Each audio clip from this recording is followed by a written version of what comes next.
yung isang tao dito sa open category, bibili siya ng drone, malaki. Kargahan niya ng bomba, granada, papaliparin niya sa airport natin, sa aeroplano, babanggain yung aeroplano. Or meron siya specific target sa military installation natin, papasabugin. So, paano natin mapigilan yun? Your Honor, I think It's a national security matter. Why? I'll tell you later. Walang masama na magkaroon tayo ng drone. We operate drone commercially for entertainment, etc. But who regulates yung drone, pagpapalpad nito, etc. Is that CAAP? Nandito ba yung CAAP? good morning, Your Honor. Good morning. Kayo po nag-regulate ng drone, ano? Yung, Yes po. okay. Di ba dalawa yun? Commercial and private. Actually, Your Honor, it's now classified into three. Okay. And We those are? have the open category.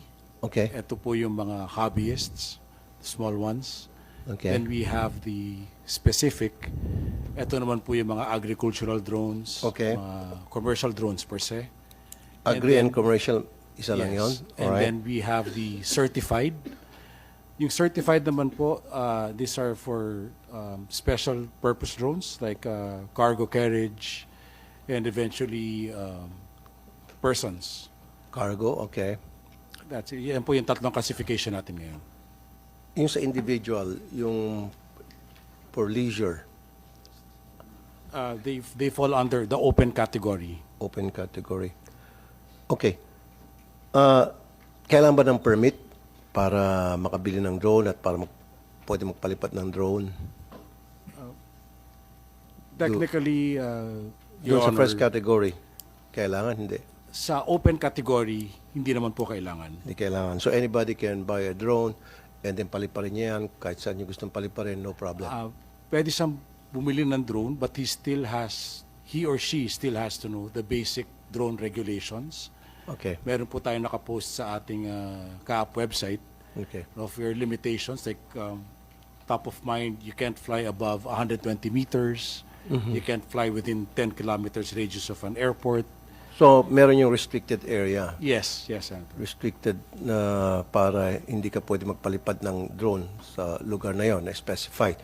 Okay, itong second category, yung agri-commercial, it needs permit from you guys. They do register their drones with CAAP, and the pilots also get their licenses. And in our department for the aerial works, they do get a certificate of authorization for their type of operation. Okay. And ganoon din sa certified cargo, sabi nyo, kailangan din ng permit. Yeah, certified, yes. Okay. So bakit hindi kailangan ng permit doon sa open? Because the open category, Category. Your Honor, it has been industry best practice. Like for hobbyists, these are the smaller ones, lesser payload. Basically, the FAA also defines it as toy grade. Pero kung halimbawa ang isang tao gusto niyang bumili ng malaking drone na classified na ginagamit ng pang-commercial, he can buy it if he wants to. Yes, Your Honor. So, ibig sabihin, pwede siya magpalipad ng drone, hindi na niya kailangang kumuha ng permit sa inyo. Samantalang, itong mga taga-agri, certified cargo, they need to get a permit from you. Why is that? Your Honor, just to clarify, yung mga agri operators po natin, they can buy a drone, but ang requirement po ng Civil Aviation Authority of the Philippines is if you want to get a certificate of authorization, then you have to register your drone. Meaning, hindi po sila kailangan kumuha muna ng permiso sa CAAP Okay. bago sila makabili ng drone. Okay. But they have to be certified. Yes, Your Honor, if they want to use it commercially. Now, how safe is this drone if we're talking about airport, sa mga airport natin? If I may, Your Honor, like what I always tell my colleagues, the drone is a loaded gun. Okay. It can be used for peace, and it could be used for otherwise. Thank you. That's exactly what I'm leading to the next question. Yung isang tao dito sa open category, bibili siya ng drone, malaki. Kargahan niya ng bomba, granada, papaliparin niya sa airport natin, sa aeroplano, babanggain yung aeroplano. Or meron siya specific target sa military installation natin, papasabugin. So, paano natin mapigilan yun? Your Honor, I think we have also one resource person present now, Mr. Billy Pasqua, who will also be introducing counter-drone measures naman. Okay, nandiyan ba si Mr. Pasqua? So, ano po yung counter Yes, sir. anti-drone, kung tawagin yan? Am I using the right word? Yes, sir. Commonly called counter UAS or Counter, UAS, sir. Unmanned aerial system or anti-drone. Okay, counter any other anti-drone, term can be okay. used correctly. yeah, yung sinasabi ko, sir, kakargahan yung drone ng bomba and then meron silang specific target at doon pababagsakin yung drone. Is that a possibility? Definitely, sir. But it can be countered in so many ways, and one of which is interrupting the signal between the controller and the drone. So, but there are Okay. so many other ways of. So, lahat ho ba ng building merong tinatawag niyong counter anti-drone? I'm not sure of that, sir, but I'm sure most don't have. Okay. So, ito ba sinasabi nyo sa ating pamahalaan, sa ating mga otoridad? I'll give you an example. Halimbawa, isang police station. Kakargahan ng bomba yung isang drone. Tapos, papalanding doon. O crash doon. Sabog. So, pwede mangyari yon. Tama? At Tama, kung sir. wala siyang counter anti-drone. Yes, sir. So, anong plano natin ngayon? Kasi, kaya ako nabanggit to, ginamit to sa Ukraine and Russian war, di ba? Drone to drone, kinakarga ng bomba, kanya-kanyang pasabugan. And there's a possibility na pwede gamitin ng terorista ito sa atin for a specific target. So, nobody's safe. Meron ba tayong mga taga-military dito? Did we invite someone from the military? PNP? So, sabi niyo, paano ba, how does it work yung counter anti-drone, sir? It basically cuts off the signal between the controller and the drone, sir. But there are other anti-drone measures. It can be as innovative as having yung ibon, sir. Uhulihin niya yung drone. There are birds that are trained to look for drones and basically Birds? catch it. Yes, sir.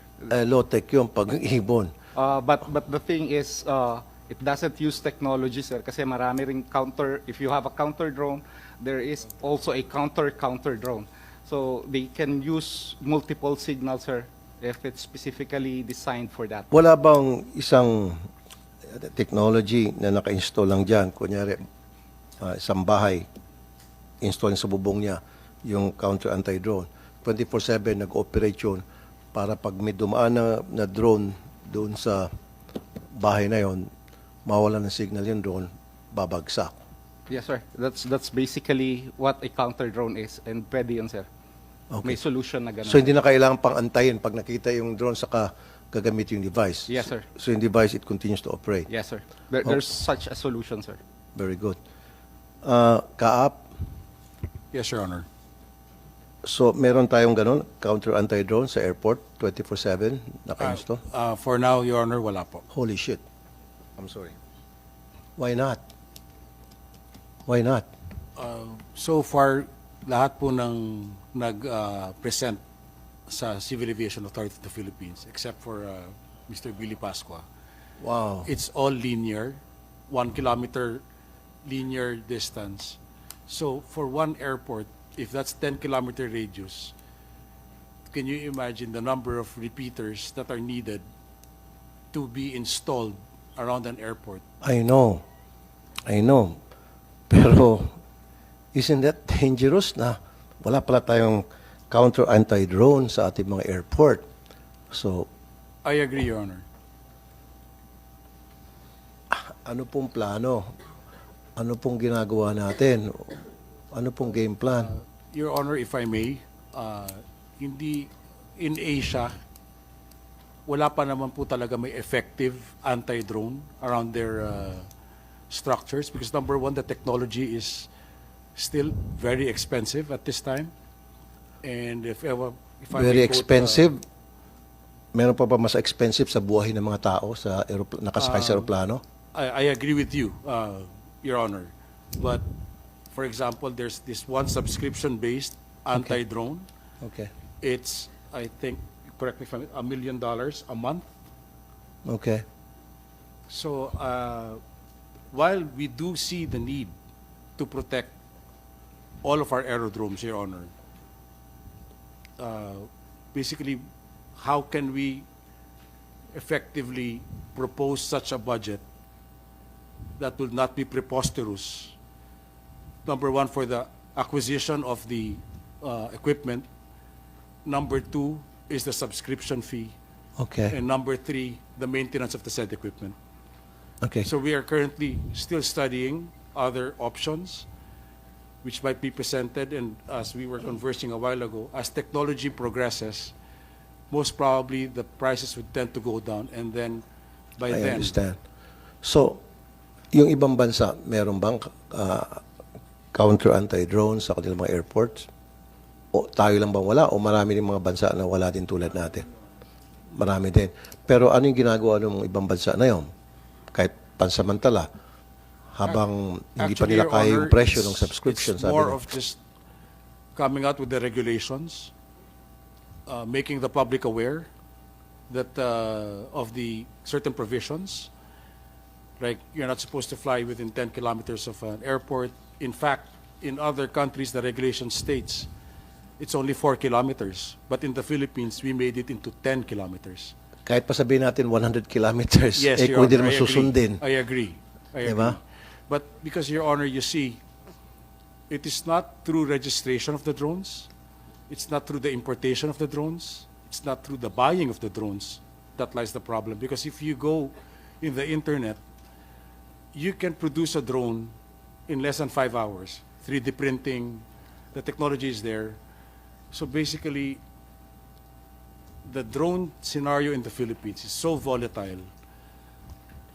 So I understand. as of this moment, the Civil Aviation Authority of the Philippines is still trying to cope up with the ever-changing capabilities of the drone. So kapag bumili ba ng drone sa mga tindahan, hindi ba registered yung serial number niyan, yung seller hindi na-register sa any government agency that's supposed to Actually, regulate Your that? Honor, I think we would need the help of DTI on that matter for the Okay. sales of the drone. So probably Parang sasakyan, di ba? yes, Nakaregister. yes, Your Honor, exactly like that. And then dapat may insurance. Parang Yes. pala ba yung drone nag-crash, nakasira ng bubong, Yes, Your Honor. may tinamaang tao, Yes, Your may Honor. insurance. So wala tayong ganoon. Wala, Your Honor, kasi Meron ba taga-DTI dito? Okay. if you look at it this way, Your Honor, Okay. if for example, I get a drone, and as you've said, I put in a bomb Yes. and use it. When that bomb detonates, the drone disintegrates. So regardless if it was registered or not, we wouldn't know. We wouldn't know where the remote is. We wouldn't know. So basically, that is the challenge that is facing worldwide regulators right now. Precisely because of the fact that you mentioned a while ago, it was brought into light by the Ukraine war. Diyan po nagsimula that all civil aviation authorities around the world took notice. And up until now, there is still no viable solution as to how do we effectively counter this. Because number one, a drone is so small, when it explodes, it disintegrates, no trace. Okay. Pwede rin yung drone papaliparin tapos ibabangga sa eroplano, sabog. That is highly possible also, Your Honor. Sabi niyo po kanina, sir, very expensive yung subscription, $1 million a month. Did I hear it right? Kaya isa sa mga hindrance yun, na kaya hindi tulad ng ibang bansa, mayaman, siguro Amerika meron yung ibang wala. Kasi mahal. Bakit hindi natin kausapin yung mga taga-airlines para tumulong sa atin? Lahat ng airlines na papasok sa bansa natin, pasok-labas na ginagamit natin mga airport. So, singilin natin sila para masubsidize yung pagbili natin itong technology na sinasabi nyo. Pag-subscribe doon sa technology. That would be a possibility, Your Honor. But we have to also remember, we are archipelagic in nature. Okay. So all our airports are scattered all over different islands. So what we may do for one airport, we may not be able to do for other airports. And if all our planes are servicing all of these airports, not only the international ones, including the domestic ones, we cannot just say, okay, international airport, dito tayo. Pero ikaw, hindi ka naman international airport, hindi ka kailangan. So we have to find a viable solution that will fit all of our airports. And basically, that's it, Your Honor. Okay. Since you're the expert, so ano nakikita mong solution for now? Kasi mahal yung technology, sabi mo kamo. So, anong pwede nating gawin para maiwasan na mangyari yung problema ang pinag-uusapan natin ngayon na magagamit ng terorista para Your Honor, mapahamak yung mga when it aeroplano comes natin? to terrorists, there really is no viable option because I firmly believe kung gusto talaga nilang gawin, they will always find a way to do it, not by means of drone. If we shut down a drone, probably through another No, means. sir. We're talking about drone lang. Drone lang, wag kang lumisa. Sorry, Your Honor. But when it comes to drones, Your So Honor, anong solusyon? Kasi sabi mo mahal, $1 million, subscription, archipelagic tayo, etc., etc. So anong solusyon mo nakikita? na most probably, pwedeng Your gawin? Honor, this would Kumbaga, be... sandali lang, sir. Sorry. Pagtsagaan natin muna na solusyon na maaaring gamitin o gawin para yung problema pinag-usapan natin ma-address at hindi mangyari. Go ahead, sir. Yes, Your Honor. The Civil Aviation Authority of the Philippines, being civilian in nature, we are not equipped to deal with terrorist activities. I think we should involve the Department of National Defense as well, because we, in the Civil Aviation Authority of the Philippines, we handle civilian aviation. So when it comes to terrorist matters, we do not have the technical expertise. We do not have subject matter sir. experts on the No, matter. sir. Naliligaw ka, sir. Naliligaw ka. Alisin na natin yung terorista na lagyan ng bomba. Yung papalipad lang ng drone sa restricted area sa airport natin. So wala tayong kakayahan para mapastop yan. Meron tayong mga tinatawag na restricted zone na hindi ka pwede. Pag bumili ka, bibigyan ka ng paalaala na kung saan ka pwede at saan hindi. Paano natin ma-implement yun?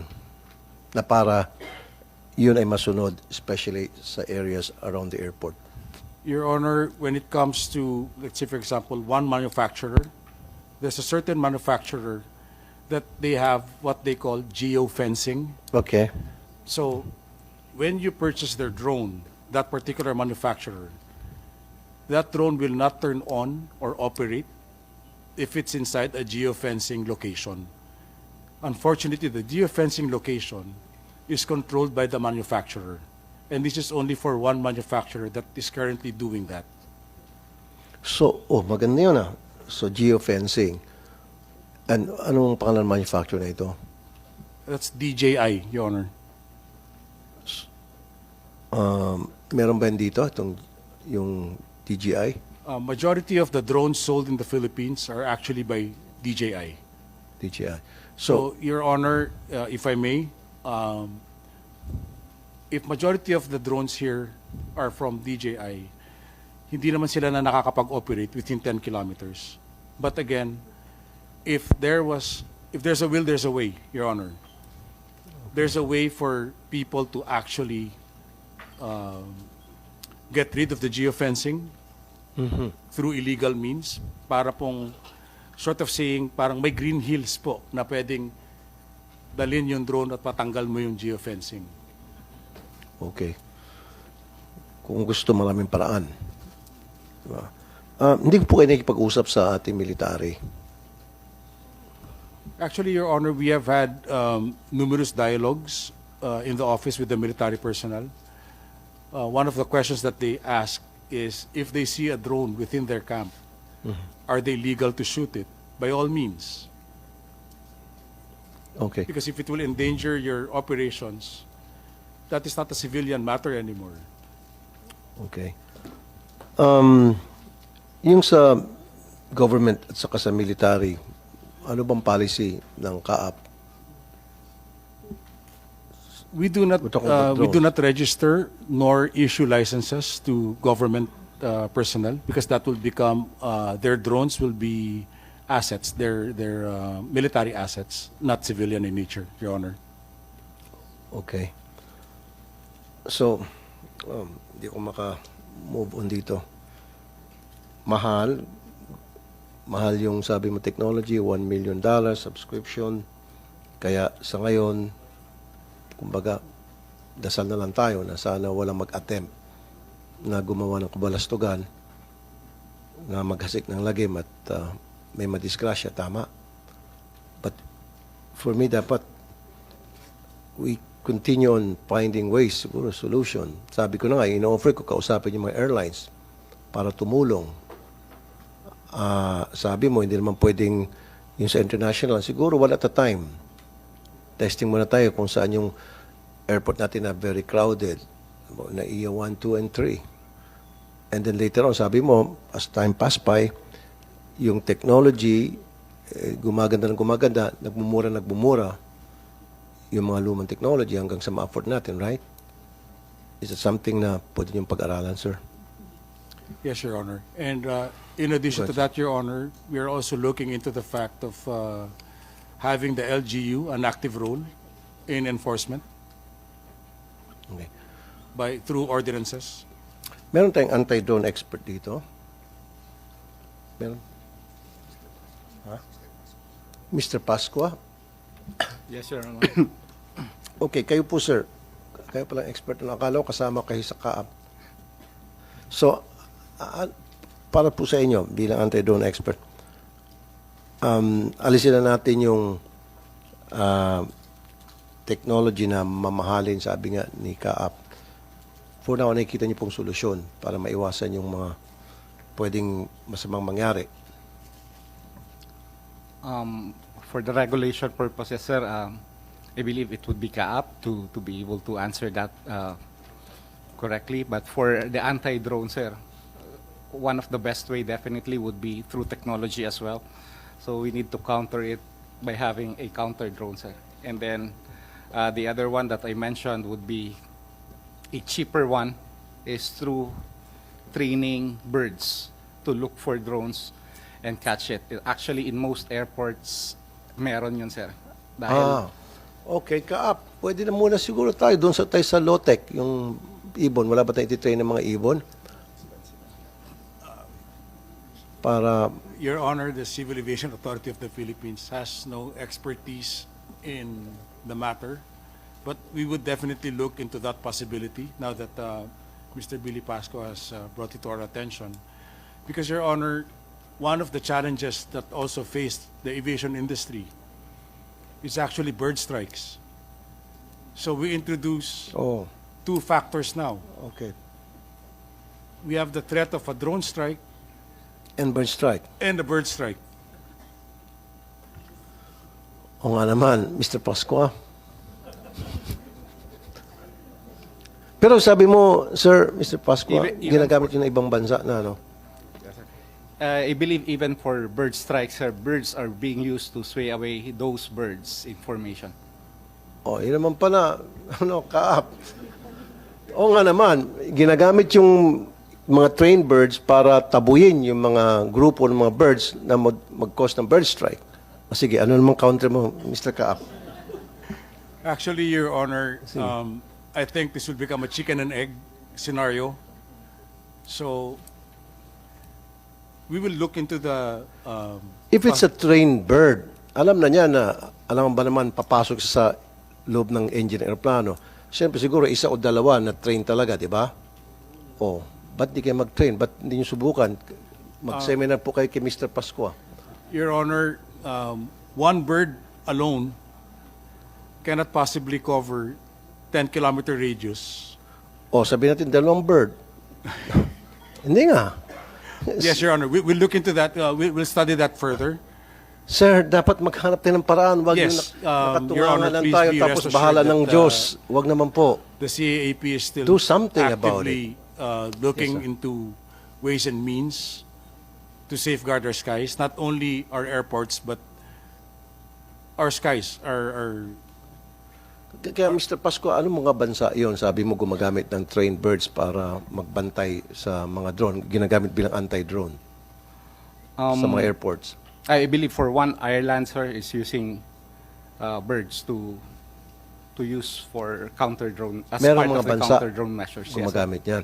So para sa inyo, halimbawa na IA 1, 2, and 3, ilang ibon ang kailangan para magsilbing countermeasure dito sa mga drones? I actually wouldn't know the specific number of birds right now, sir. Pero one thing sure, it could be part of a solution, and yung solution naman, sir, hindi lang lagi isa. The reason why I mentioned birds is it doesn't use technology. So kung yung drone is there's an intent of a drone to really go to a specific area, definitely it would have possibly a counter drone.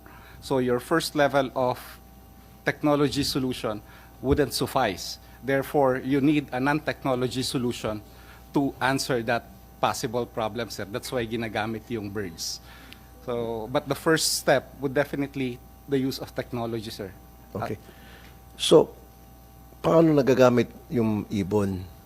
Anong gagawin ng ibon pag may nakita siya na drone na hindi friendly to at pumapasok sa restricted zone? It's a trained bird, sir, na talagang hahabulin niya yung drone. Habulin niya. Yes, sir.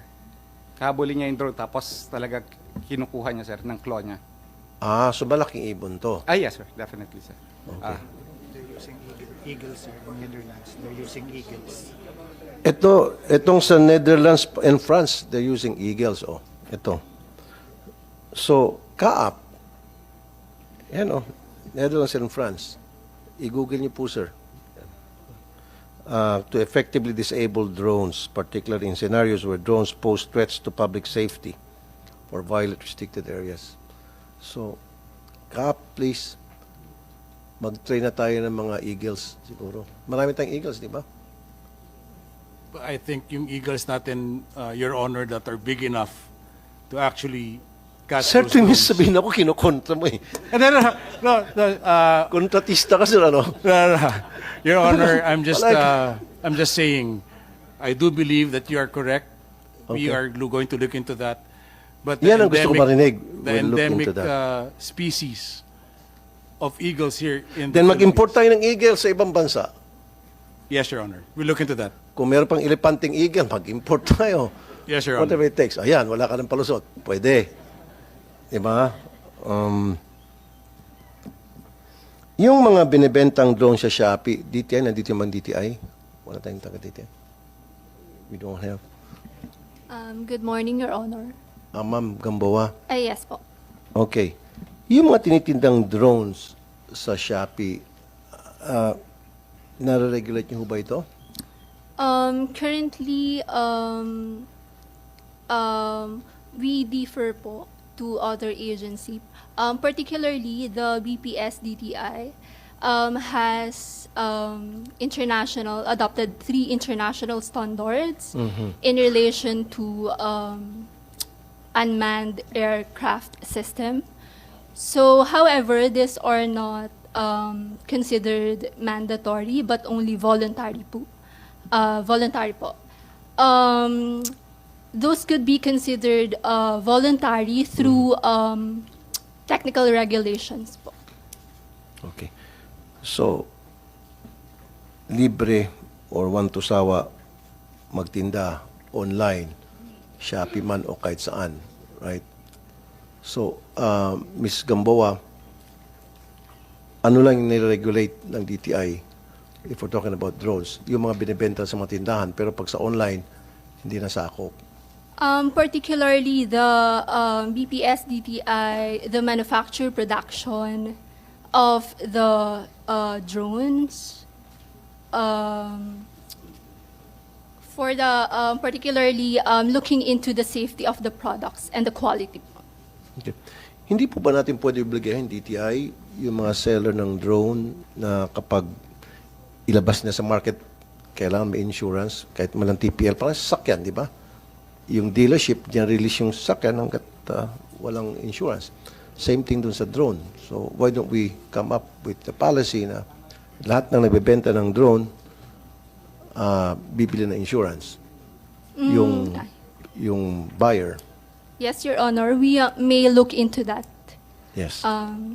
consideration. Kasi meron namang insidente na yung drone bumabagsak sa kotse, medyo nayupi yung kotse, tao, tinamaan, sa bubong, nabasag yung salamin, etc. So, kung may insurance yun, babayad ng insurance. Sa ngayon, wala. Tama.